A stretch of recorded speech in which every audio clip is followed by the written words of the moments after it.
안녕하세요, 일렉트로캠입니다. 또 연속적으로 또 이렇게 영상을 만들게 됐습니다.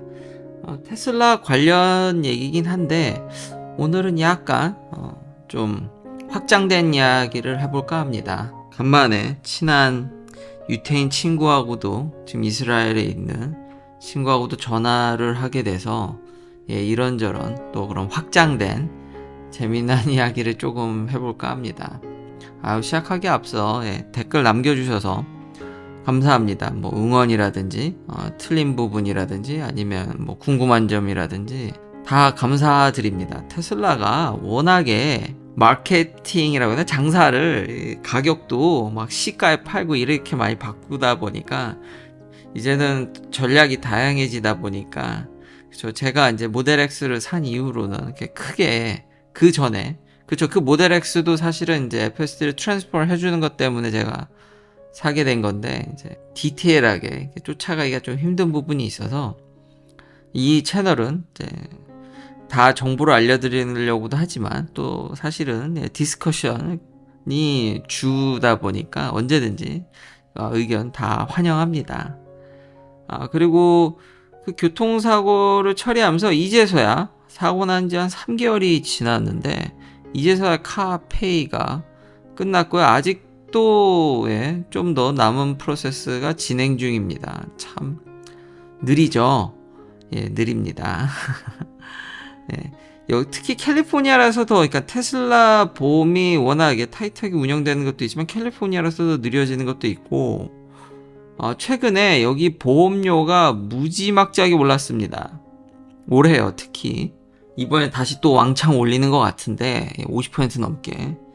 그래서 테슬라 보험도 영향이 있습니다. 그러니까 왜냐면 기준 라인이 올라가 버렸기 때문에, 이 사고 때문도 아니고 저의 어떤 드라이빙 비헤이비어 때문도 아니고 그냥 올렸다고 하더라고요. 너무 올라가지고 저도 올랐습니다. 테슬라 보험이 굉장히 싸다고 생각을 했는데, 그러니까 제가, 이건 뭐 사람마다 다 다르니까요. 드라이빙 비헤이비어 아니면 얼마나 제한을 뒀는지 아니면 풀 커버인지, 저는 뭐 풀 커버를 하지만 이번에 그 보험을 효과를 좀 톡톡히 봤는데요.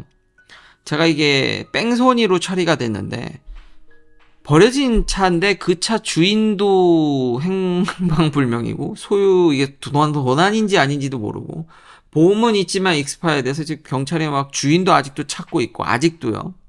이게 지금 뭐 찾을 수는 있는지 잘 모르겠는데, 이렇게 될 경우는 이제 uninsured motors 부분을 쓰게 되는데, 그러니까 무보험이라든지 이런 거에 사고 났을 때 대비하게 되는 건데, 제가 뭐 그렇게까지 높게 들려고 했던 게 아니라 그 모델 X는 론을 풀로 땡겨서 하다 보니까 은행이 풀 커버인데다가 커버리지를 높게 하지 않으면은 론이 안 나오기 때문에, 근데 그것까지 올려놔서 이번에 그걸 톡톡하게 효과를 보게 된 거죠. 상대하게 책임을 물을 수가 없으니까요. 그걸 톡톡하게 봤는데, 그게 이제 보험을 좀 전반적으로 올리는 효과가 있더라고요. 뭐 기사에선 다양한 걸 얘기했습니다만 여기 제 생각도 들어감을 이야기를 합니다. 지금 캘리포니아에서 정책도 바뀌었고, 그러니까 미니멈을 좀 올리는 거죠. 뭐 인슈런스 레귤레이션은 미니멈 커버리지를 올렸고, 정책도 바뀌고, 그리고 뭐 짐 예도 들더라고요. 그러니까 예를 들면은 이제 자연재해나 이런 것들이 늘면서 예측 불허한 사고들이 늘고, 이러다 보니까 요 기사를 읽으면서 무슨 뉘앙스를 읽었냐면, 저 그런 얘기를 들었거든요. 이 캘리포니아는, 그쵸, 저 법안을 지금 개빈 뉴섬이 통과해서 미니멈을 올려줬다고는 하지만 여기는 파산한 사람한테는 이걸 책임을 물기가 힘든 구조입니다. 그러니까 오히려 이 동네에, 그러니까 무보험, 무적 차량들이 많이 돌아다닌다는 얘기가 있습니다. 왜냐면, 그러니까 뭐 잃어버릴 게 별로 없으신 분들은 그냥 차 사고 내면, 이런 제가 겪은 거랑 비슷한 거, 그냥 차 버리고 그냥 나 몰라라 하는 거죠. 그리고 어차피 나중에 최종적으로 차가 사도 뭐 난 돈 없어 이러면은 그냥 끝. 그러면은 사고 당한 사람만 억울하게 되는 거죠. 그러니까 재산이 좀 많으신 분들은 이제, 혹은 비싼 차를 몰게 되면은 보험을 2중, 3중으로 들어야 되는 겁니다. 왜냐면 물을 수가 없거든요. 그러니까 이 무적 차량들은 그냥 막 운전하고, 이런 상황이 발생하게 되니까 전반적으로 보험료가 올라가게 되죠, 계속. 왜냐면 여기에 제 폴트는 하나도 없다라고 평가가 됐지만 그래도 제 보험에서 제가 돈을 뜯어야 되는 차 카페라든지 수리비, 뭐 병원비 이런 것들을 받아야 되기 때문에 그러니까 전반적으로 보험료가 상승되는 효과. 그리고 이 기사에서 또 웃긴 게 정말 재미나게 읽은 게 첨단 기술은 사고율을 낮춰주지만 고치거나 메인테넌스 하는데 돈도 많이 들어서 오히려 보험료를 올린다는 듯이 얘기를 하더라고요. 이 제대로 읽은 게 맞는지.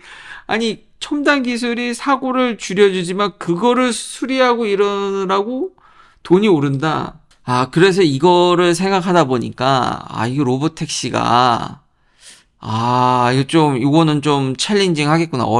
요런 부분을 생각하면은, 왜냐면은, 사람보다 저는 월등히 이제 잘 하면, 그냥 보편화되면 로보택시가 금방 될 줄 알았는데, 요즘 보험비가 가파르게 오르고, 인건비가 워낙 비싸다 보니까, 전반적으로 그리고 젊은 친구들도 차를 안 사고, 교통사고 레이트는 점점 내려가는데, 보험 시장은 점점 커지죠? 이상하게. 이런 부분들, 책임 소재라든지, 그죠? 차값이 오른다든지, 이런 것들 때문에, 그러니까 훨씬 더, 제가 생각했던 것보다 훨씬 더 로보택시가 운전을 잘하고 대처를 기가 막히게 하지 않으면은, 이런 부분 때문에, 그러니까 막연히 저는 사람보다 낫고 사회적 합의가 있으면은, 로보택시가 금방 될 거라고 생각을 했는데, 이런 인프라라든지 사회의 다른 요소들, 그러니까 비용을 증가시키는, 단순 사고뿐만 아니라 그로 인해서 파생되는 비용 때문에, 이거 좀 생각해 볼 문제겠구나. 요게 조금 발목을 잡을 수도 있겠구나. 라는 생각이 들었습니다. 그래서 거기까지 이렇게 확장을 한번 생각을 해보게 된 거죠.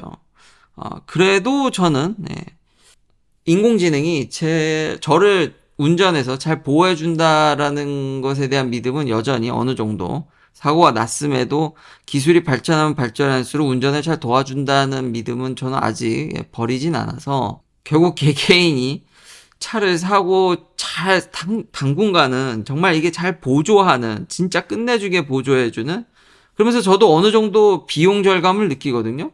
테슬라는 전기차로서 메인테넌스도 낮고 특히 테슬라가 좀 더 진짜 이런 부분에 있어서 많은 시행착오를 겪어서 그런지 그러니까 비용이나 이런 것들은 제가 개인적으로 소유했을 때 만족감은 상당히 높은데 로봇 택시까지 가려면은 정말로 인공지능이 끝내주게 진짜 좀 더 잘해야겠다라는 게 결론입니다. 그리고 그 인공지능에 이제 인프라를 까는 엔비디아 그래서 댓글에도 남겨주셨듯이 감사합니다. 그래서 이제 어닝콜도 있지만 주식을 다루는 거는 여전히 늘 조심스럽습니다. 전문적인 분야가 아니다 보니까 그리고 오늘은 그거의 대표적인 예가 될 것 같은데 그래서 다룰까 하다가 말았었는데 저 엔비디아가 역대급 실적을 보이고 그리고 기대치를 좀 넘었죠. 꽤 넘었습니다.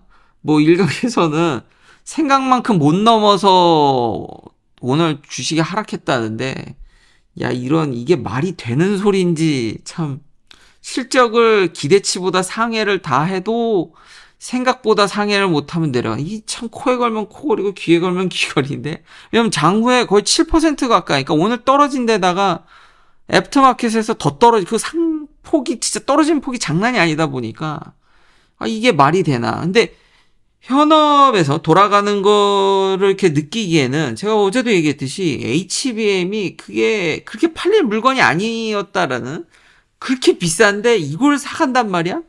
그러니까 여전히 그걸 그 정도로 수요가 그걸 사가는데요. 계속 사가는데. 그러니까 이 AI 웨이브는 장난이 아니구나. 이 비싼 메모리를 여전히 사서 꽂는단 말이야. 그러니까 그런 거를 느꼈지만 그러니까 그런 건 팩트지만 그거를 토대로 주식을 예측하는 거는 무지무지 어렵구나. 뭐 다른 변수들이 많으니까요. 대외적인 금리라든지. 진짜 그냥 제 이야기는 재미나게 이런 식으로 기술들이 그냥 가볍게 돌아간다라고 받아들여 주시면 감사하겠습니다. 그러니까 그런 걸 그렇게 비싸고 태생적으로 비싼 애들을 꽂고 앉았는데도 그게 실적이 이렇게 좋을 수밖에 없죠. 그걸 그렇게 사가니까. 그리고 중국 친구들이 이런 미국의 제재 때문에 엔비디아의 최신 칩들을 못 가져가죠. 근데 렌탈 서비스라든지 뭐 이런 얘기도 돌아다니긴 했는데, 그러니까 참 제재를 가해도 물론 어느 정도 영향이 있겠지만 완벽히 막는 게 참 불가능한 게, 블랙마켓이라든지 이런 데서 막 그냥 그래픽 카드 사다가 고쳐서 좀 모디파이 해서, 대부분 그래도 이제 그 정도면 엔비디아의 이제 트렌드를 따르지만, 그래도 어제 얘기했듯이 테슬라의 그 콜텍스, 그 엔비디아의 이제 H100로 만든 거지만 그 프로젝트 이름이 그냥 콜텍스인 겁니다. 코텍스인데 나름 그런 튜닝한 변수들이 있는데 그건 중국을 더 하는 거죠. 그것도 모자라서, 그러니까 미국의 우방인데 좀 거리가 있는, 뭐 여기 보면 오스트레일리아라든지 그런 데다가 꾸며놓고 원격으로 접속한다든지, 굳이 데이터 센터가 중국에 있으면 싸겠지만, 전기도 싸고 이래서 더 싸겠지만, 굳이 중국에 있을 필요는 없으니까요. 어디든지 중국의 자본으로 미국과 좀 가까운 국가들의 돈을 투자해서 데이터 센터를 만들고, 그거를 이제 제3자로 이렇게 접속해서 트레이닝만 하면 되니까. 그래서 이런 AI 기세를 참 꺾기가, 중국도 결국은 필요하거든요. 자체 칩을 하려고 무지무지 애를 쓰지만, 이게 원격으로 참 된다라는 게 무섭습니다. 그래서 이런 부분도 매출에 계속 반영이 되니까 이런 분위기를 좀 알고 있지만, 진짜 알다가도 모르겠다. 주식은 진짜 예측 불허입니다. 그러니까 역대급 실적을 저렇게 내더라도 데이터 센터 보십시오. 와, 진짜 거의 뭐 미친 기업인데, 그래도 주식은 엄청나게 하락하더라. 그냥 참고로만, 현재 느끼기에는 그렇게 비싼 칩들을 그냥 마구잡이로 계속 여전히 사들이고 있기 때문에, 저런 걸 사서 꽂으면 잘 가겠네 했지만, 절대 모릅니다. 하루하루 절대 예측 불허입니다. 다른 변수들이 많기 때문에. 그리고 이제 정말 친하게 지낸 친구가 이제 이스라엘로 돌아가서, 그래도 워낙 가깝게 지내다 보니까 가끔 이렇게 연락을 하게 되는데, 참 좋은 세상인 것 같습니다. 그냥 방구석에 앉아서 그냥 뉴스들을 접하게 되고, 이스라엘에 대한 세세한 내용들을 알게 되고, 그리고 이게 사실인가 아닌가? 심지어 한국에서도 이거를 심층적으로 다뤄주시는 분들도 있고, 상세하게. 근데 그게 정말 사실일까? 하고 친구한테 전화해 보니까 대체로 다 사실이어서, 자, 이렇게 그냥 앉아가지고도 세상 돌아가는 거를 이렇게 느끼고 이렇게 여러분들과 나눌 수 있어서 참 좋은 세상이라는 생각이 듭니다. 재미난 거 몇 개를 뽑아보면요. 근데 이거는 지극히 개인적인 생각이 많이 반영되어 있습니다. 물론 이렇게 관련된 자료를 좀 찾아보긴 했는데 뒷받침될 만한, 그래도 뭐 완벽히 객관적일 수는 없으니까요. 제가 누누이 얘기했던 이 해리스 부통령의 약점이, 좋은 소리는 많이 하는데 이게 앞뒤가 안 맞는다고. 전기차에 있어서도 노조의 표를 받으면서 노조는 전기차 싫어한다고 계속 첫 줄부터 얘기하는데, 친하게 하면서 전기차를 하기, 이게 앞뒤 안 맞는 게 너무 많은데, 이스라엘 사람들한테 미국 대선에서 누굴 더 지지하냐라고 물어보면은 30세 미만에서는 93% 이럴 수가 있는지, 그래서 이제 소개하는데 93%가 트럼프 전 대통령을 지지한다는 겁니다. 해리스는 지금 조 바이든보다도 인기가 없는 듯한, 근데 너미네이션에서는 분명히 이스라엘 편에 쓰겠다는 듯한 뉘앙스를 풍기면서 얘기를 했거든요. 그래서 친구한테 물었거든요.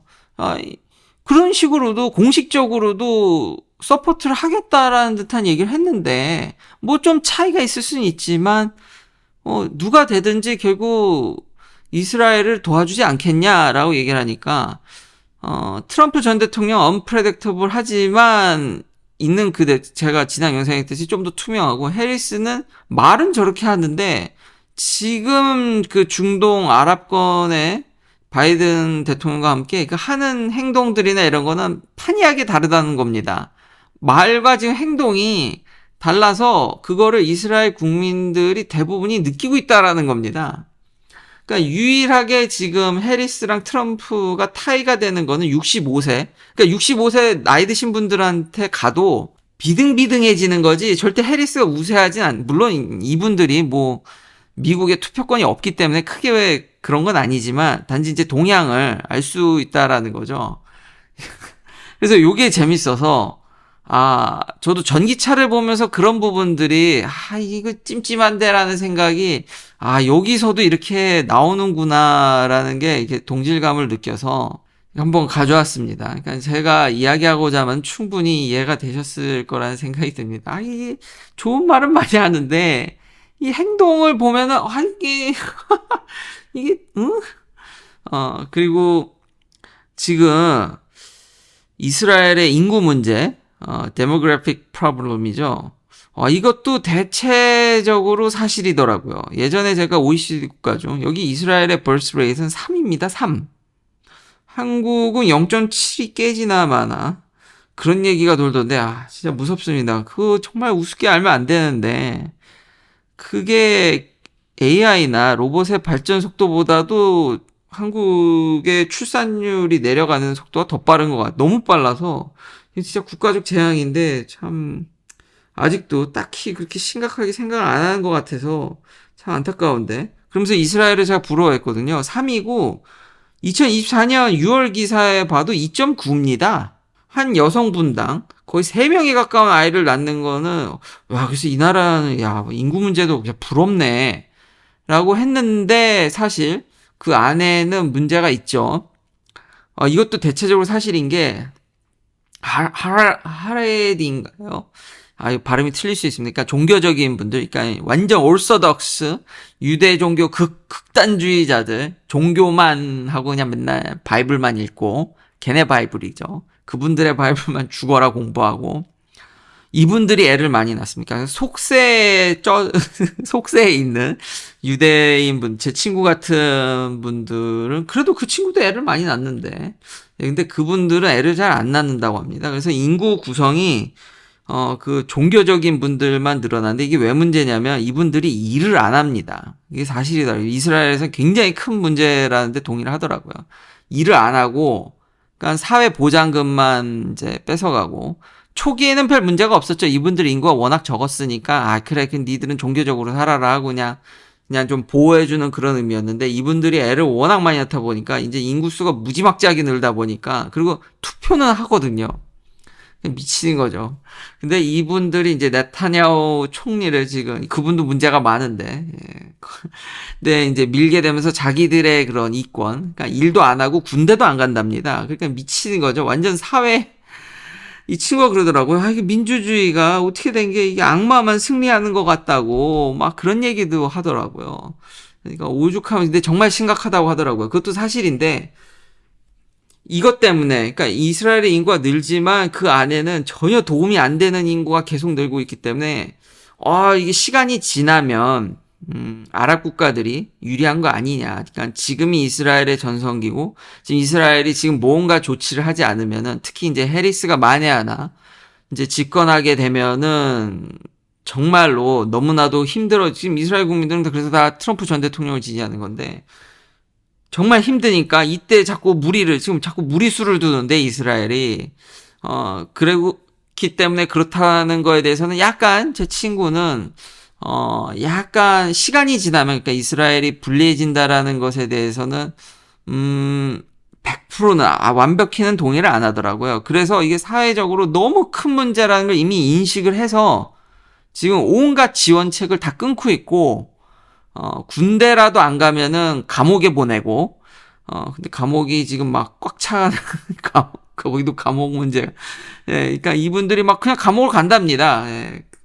참 대단한데 어떻게 해서든지 지금 사회적 심각성을 인식하고 법안들이 계속 올라가고 있고 법안들이 통과되기 시작했고 어떻게 해서든지 뭐라도 사회에 기여하게끔 계속. 근데 단지 자기 걱정도 이게 트렌드가 바뀌긴 했는데 그래서 이걸 고쳐지기로 이제 트렌드가 바뀌어지긴 했는데 속도가 너무 느려서 그게 걱정이라고는 하더라고요. 속도가 너무 느려서 이제 고쳐지긴 했는데 이게 그렇죠. 이게 방향이 맞아도 요즘 세상은 빨리빨리 변하지 않으면은 또 힘들어질 수 있으니까요. 그리고 이런 종교적이신 분들이 이메일은 알아도 그 이메일 스펠링조차 모를 정도로 그러다 보니까 그 커뮤니티 안에서도 공부를 하거나 이제 사회에 기여하거나 군대를 가고 싶다든지 이제 뭘 하고 싶어 하는 친구들이 그래도 요즘 젊은 친구들 중심으로 그 커뮤니티 안에서도 생겨나기 시작했답니다. 근데 문제가 애시당초 그 커뮤니티는 그분들만의 종교적인 룰로 돌아가다 보니까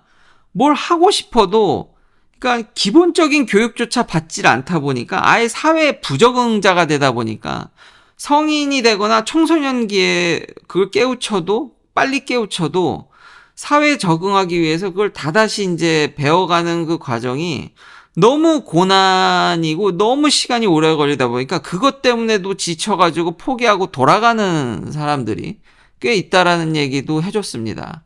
그래서 참 세상은 예, 알다가도 예, 모르겠다. 인구가 저렇게 늘어서 그래도 같은 유태인이 느는 거니까 좋을 수도 있는데 지금 문제가 너무 심각해서 예, 그런 법안들이 계속 어떻게든 통과시키려고 하고 흐름은 바뀌었다라는 정도.